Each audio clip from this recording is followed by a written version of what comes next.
একবার এক কাঠুরিয়া জঙ্গলে কাঠ কাটতে কাটতে হঠাৎই তার কুঠারটি পাশের নদীতে পড়ে যায়।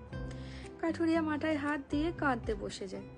কিছুক্ষণ পর জলের দেবী ওপরে উঠে এসে বলে, তুমি কাঁদছো কেন, কি হয়েছে? কাঠুরিয়া বলে, আমার কুঠারটি জলে পড়ে গেছে, ওটি দিয়েই তো আমার জীবিকা নির্বাহ হয়। তখন দেবী জল থেকে একটি সোনার কুঠার এনে তাকে বলে, এটি কি তোমার কুঠার? কাঠুরিয়া বলে, না, এটি আমার নয়।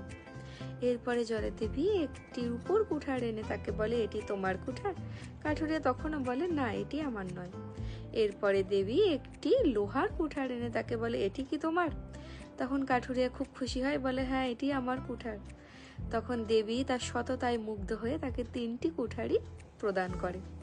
অর্থাৎ কি, সততা তো একটি মহৎ গুণ, আর যে কোনো পরিস্থিতিতে যখন কোনো ব্যক্তি এই গুণটিকে অবলম্বন করে তখন সে অবশ্যই বিজয়ী হয়। সততাকে ধরে রাখতে গেলেও অনেক সাহস লাগে।